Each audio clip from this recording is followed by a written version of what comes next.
I'm going to do an intro and share some verses in a minute, but since I know some people don't watch the whole video, I'm going to make sure I share the most important part that we can't miss first.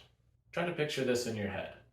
You are walking into a physical throne room where the God of the universe is on the throne.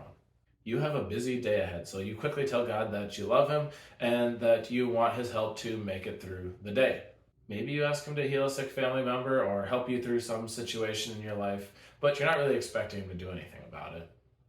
While saying this prayer, you're more concerned about how you can make it through the hard things or the to-do list things like this prayer or work, so that you can get to your time later in the day to do what you want to do. Would you talk to God in this way if he were right there in front of you? Sometimes this is what we are doing if we come before God in half-hearted, distracted, mind-wandering prayer.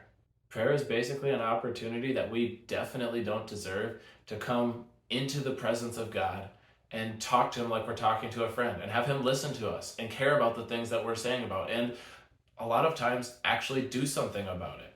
Where is our reverent awe of God when we come before him in prayer? Our humility? What are we truly valuing?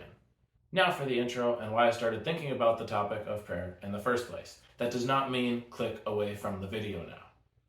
Recently, I've been reading through the book of Acts, and I'm not sure if it's possible to read through the book of Acts and not wish that we could see God moving the way that he was then through miracles and everything else, or the church growing the way that it was back then, especially if you compare it to anything you would see in most churches in America today.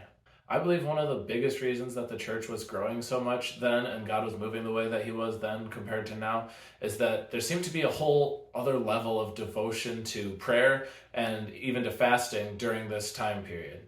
As I've been in Acts, here are some of the verses that stood out. First, Acts 2:42. And they devoted themselves to the apostles' teaching and the fellowship, to the breaking of bread and the prayers. I really want to focus on that word devoted. What does it mean to be devoted to prayer? Take a minute and pause the video and think about that. Meditate on it. What does it mean for us to be devoted to prayer? I hope you had a chance to think about it. Here are a couple thoughts that I had. Can we be devoted to prayer if we're distracted or if we don't care that much about it?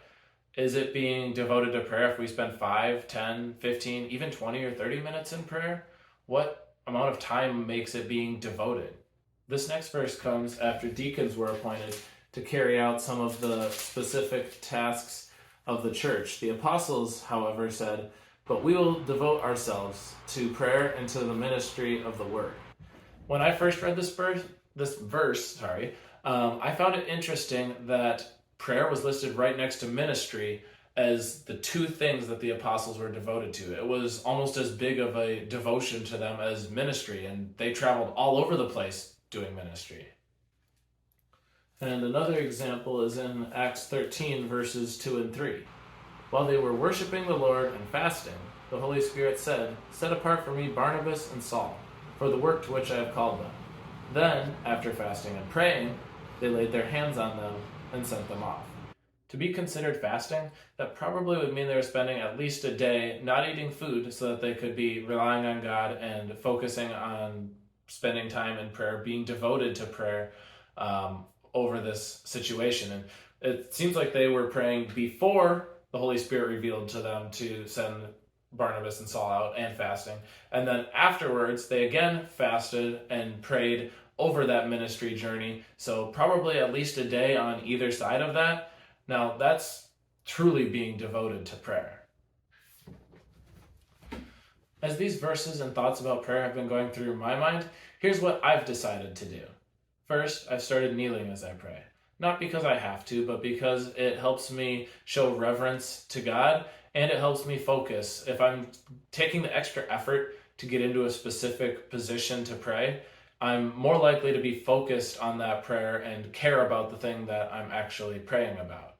I've also been doing my best not to spend time in distracted prayer. And there are times when I still have distracting thoughts pop into my head, and I've been trying to just reset to wherever I'd started from before. So if I started praying about this and then I let my mind wander, well, I'm going to start over and I'm going to pray about that again. I'm going to do it again until I am able to pray over that thing in a focused way. Sometimes I'll even just be like, God, why can't I focus? Like, give me focus. I want to value you. You are the reason that I'm here in prayer. And it's okay to be passionate and call out to God to take those distractions away and to care that you're being distracted, to care enough about God to want to focus on Him.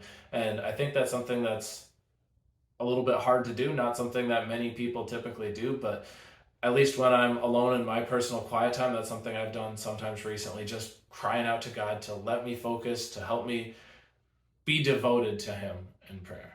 One other thing I've been doing to help me focus is trying to imagine that God's right there in front of me, because His presence is right there with me when I'm praying. So imagining that I'm before His throne and just trying to picture that in my head is another thing that has helped me focus during my prayer time recently. The other aspect of being devoted to prayer that I talked about is the amount of time that we spend in prayer. And I've been trying to focus on spending as much time in prayer as I possibly can.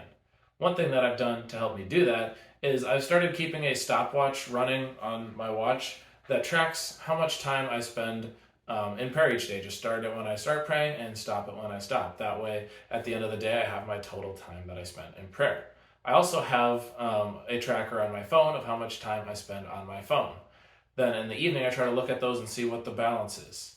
I can't say that I'm being devoted to prayer if I'm spending 5, 10, 15, even 30 minutes in prayer and 2 hours on my phone. Like that's being devoted to my phone, not to prayer. A goal that I'm currently trying to work towards is being able to spend an hour a day in prayer.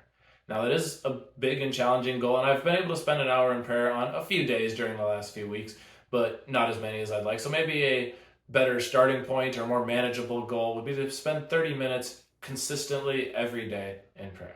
While I've never done a true fast, I did try a mini fast last week where I skipped my lunchtime at work and spent that time in prayer instead of eating. There was a specific situation that I wanted to spend some time in prayer about, and I did find that it was some of my more focused prayer time during that mini fast. That would be another thing that you could try as well. Just skip one meal and spend that time in prayer. So I don't have a specific challenge that goes with this video. I just want us to work on becoming a person, a family, a church that's devoted to prayer. As we focus on spending time with God, let's work towards becoming more like that early church. You can be an encouragement to me and to others by commenting ways that you are focusing on growing in your prayer life and being devoted to prayer in the comments section below. You can also feel free to comment any prayer requests, and I would love to spend some time in prayer for you. Don't forget to subscribe so you don't miss out on any future videos, and I will see you next time. Let's go serve God.